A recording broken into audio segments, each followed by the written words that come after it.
In today's video, I would like to talk about the 6 lessons that I learned throughout my 6 years of photography journey.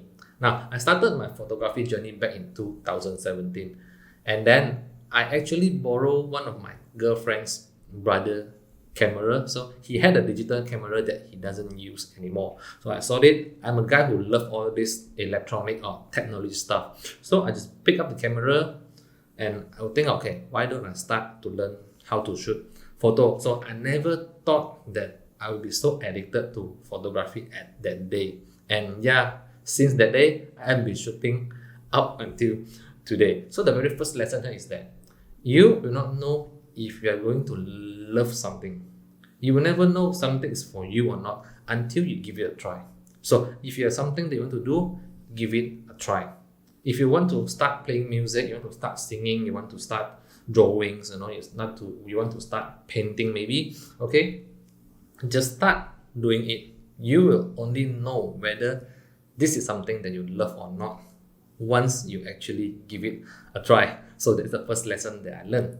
Now, second, when it comes to the second lesson here is that once I pick up camera, for sure I do not know how to shoot because so many buttons on the camera. We have camera body, we have camera lens, we have so many buttons to play around, so many different settings that we can use to capture different photo. For sure, I do not know how to do it.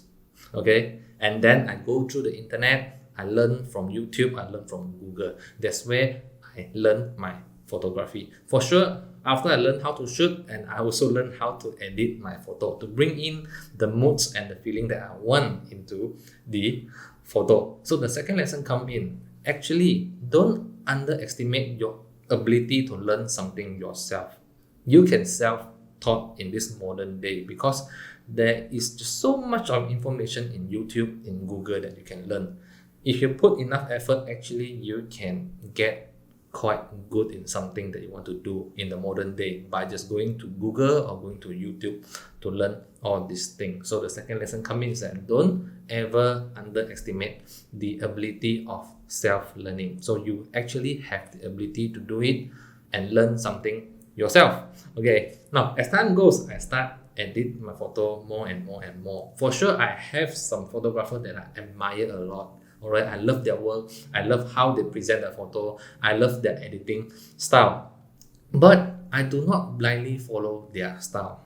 Okay, because I know that I need to create my unique style. Which means, okay, if you look at my Instagram feed, you can see that, okay, all my photo has kind of similar feelings in my photo. So those kind of feeling is the one that I want to present to the world. So I always edit my photo in that way. And I do not blindly copy other photographer. Because why? Because we need to be ourselves. Just be yourself, be unique, create a style that unique to yourself. Okay, yes, of course we should learn from other expert photographer, we should learn from some other people, but whatever you're doing in your life, okay, you need to create your own style, some method or some way that actually belong to you yourself. So the third one that I learned is to be unique and be yourself. Okay, now come to the fourth one. Is something that I actually experienced during my recent trip to Pulau Ketam. So if you're not Malaysian, maybe you don't know where is Pulau Ketam. So Pulau Ketam is just a very small island where people always go there for a short getaway. So as I having a short trip with my girlfriend's family, so I actually never think of getting some epic landscape or nature shot because I love to shoot landscape, I love to shoot all this nature photos. So I actually don't expect much good photo from there, but I just bring my camera along. So on one of the boat riding trip, okay, so we get on a boat and then they bring us around the island.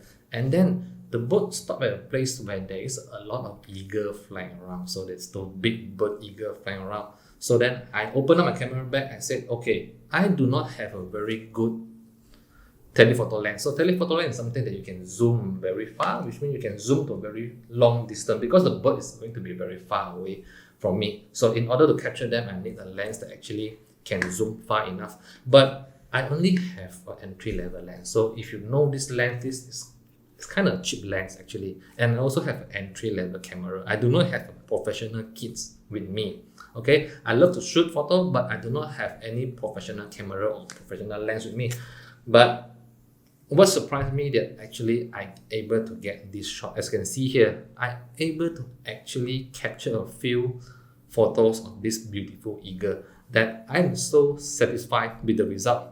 So I always heard about other people say, create more with less. Create more with what you have. And I truly feel it during the big bird shooting session here. Because, alright, although I am very limited with the gear that I have only all this cheap and entry level stuff. But yeah, actually, all these things can also produce great result. So it's not much about what you have. Okay, you should have actually practice and get better in your photography skill instead of thinking that, okay, I need more gear, I need a better camera, I need a better lens to capture more photo. So if you want to create something, if you are like me, you want to shoot photos, or you're trying to do whatever it is, you want to start singing, you want to start painting and drawing, you don't need to have the absolute best gear or tools to start. Actually, what you have in your bag now, you can just start doing something that you want to do. So the fourth lesson I've learned here is just to create more with what you have. Create more with less. And then, so I hope that you are still with me up to this fourth lesson here, because I have two more to share. If you're still here with me, thank you very much for staying with me, because yeah, I talk a lot. Okay, now come to the fifth one. The fifth one is peacefulness. Okay, as I'm a guy who loves to shoot landscape and nature, compared to those people, okay, those wedding photographer, they shoot wedding, they shoot event, those kind of photography is not easy, because they have so much of happy moment, people smiling on their face, so much of happy moment they need to capture on the spot, which means they cannot miss the moment. All right, the moment will not be repeated again, so they need to capture the very moment, they need to capture the happy face, all the great moment during the wedding. So there's no rehearsal, things happen in real time. So for myself, if I'm doing those photography, it just give me a lot of pressure, because I'm not good at doing all these things. But I'm a guy who shoot landscape and nature, which means most of the time I will shoot mountains, I will shoot nature in the forest, I will shoot waterfall. This kind of thing is not going to go anywhere. All right, as long as I reach to the spot, I can take all my time to shoot them. The mountain will always be there, the waterfall will always be there, the forest will always be there. I just need to set up my camera, I take my time, all right, frame my photo nicely, and I capture my photo. No pressure there. But those moments actually give me peacefulness.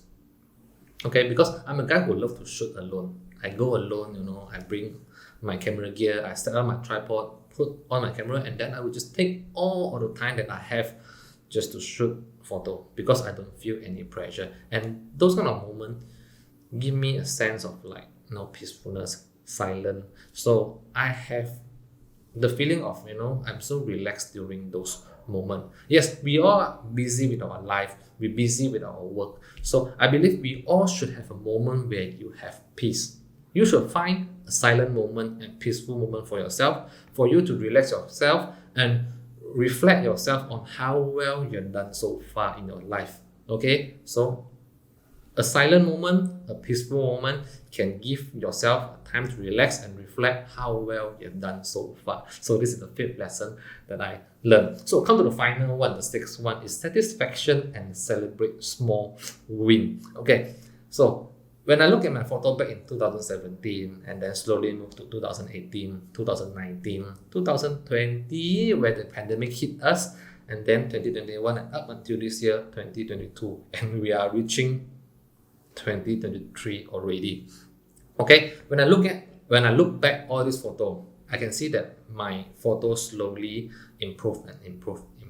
All right, then I have a sense of satisfaction with my work, because I learned myself, all these things, I keep doing it, and then I keep improving. So I feel like I'm just so satisfied with the work that I have slowly. All right, every year, every time when I get a good photo, I know that I'm getting better, then I feel the sense of satisfaction. And also, there is a few occasions, even Canon Malaysia. So Canon Malaysia actually DM me on Instagram, so asking me to allow them to share and feature my photo on their page. So I still remember on the very first time that they asked me, okay, can we feature your photo on our page? I said yes, absolutely yes. I'm so happy, because Canon Malaysia. Canon Malaysia actually DM me and ask whether they can feature my photo there. But when you think nicely, okay, now they only feature my photo on their page, and then they give a credit saying that this photo was taken by me. Okay, of course, this is a very small achievement because I don't get paid from the feature. All right, even they post my photo there, I don't get paid. The only thing, maybe I get a little bit more exposure, and also I'm quite happy that actually they are acknowledging me. All right, they ask me whether they can share my photo, which means I know that I can shoot some good photo. Not to say very great professional photo, I'm just not a professional photographer, but at least a decent photo. Okay, so what I learned from this is also you need to celebrate small win. Of course, you have a big goal there. Maybe someday I hope that I can make a living with my photography, but not at this stage. But at all these things happen, okay, like Canon, some other people asking that can we feature your photo, can we share your photo to our audience, then all these are small achievements and we should celebrate the small win. Okay, because as you satisfy with what you do, you celebrate all the small win that you have. This will keep you moving on your journey on whatever you're doing. Okay, so if you're trying to get into drawing, you try to get into painting, or even like I said, singing or dancing, whatever you want to do, all right, you should start celebrating the small win, which means some people acknowledge what you do, all right, even it's not big, you are not reaching your goal yet, but all these small achievements you should actually celebrate. Okay, you should be happy when other people acknowledge you. You should be happy when you're satisfied with what you are doing, because small win actually keeps you going and going. So that's it. These are the lessons that I learned throughout my photography journey, and I think that all these lessons can actually apply to most of the people out there, because first one, we have to try it out. So if you have something in mind, don't worry about whether you're gonna love it or whether you're gonna do it good enough. Don't worry about all that, just start doing it. That is the very first lesson. Secondly, don't underestimate the power of self-learning, because you have the ability to self-taught. You have the ability to learn something yourself. Okay, sometimes you want to start something, you cannot decide whether you should make this a career, but actually you can get quite good in something where you put enough effort, go to YouTube, go to Google. Actually, you can find a lot of information. You can learn whatever you want to do quite well by only going to Google and YouTube. So the third one is, whatever you want to do, you need to be yourself. You need to be unique. Just don't blindly follow what other people do. We should learn from others, but doesn't mean that we need to follow their style, we need to copy their style. Because if we do that, we are going to lose ourselves, because we are only replicating what they are doing instead of creating our own unique style. So the fourth one is create more with what you have. So whatever you're trying to do, whatever you're trying to build, actually you have enough gear. Actually you have enough tools to do something. You don't need to have the absolute best gear, best tools to start something. Actually, you can start with what you have. And then the fifth one is peacefulness and also silence. Every one of us, you should actually allocate some time in a week at least. Go to a cafe that may be less crowded, very quiet. Maybe you are paying twice the price, but actually it's worth it, because you have the moment of silence, you have the moment of peacefulness, that you can allow yourself to relax after the busy week, and you can have the time to reflect yourself how well you have done so far in your life. And then finally, satisfaction and small win. Remember, you need to celebrate all the small win that you have before you reaching your ultimate goal, because celebrating small win will keep you motivated and will keep you going on whatever you want to do. So that's it. This is what I want to share in this video. If you love this video, hit the like button down there, share it to your friends, and subscribe for more of my future video. And don't forget to turn on the notification bell so that you know when I post a new video. So that's it. This is for this video. I hope the lesson I've learned can also help you in some way, and I will see you in the next video. Bye.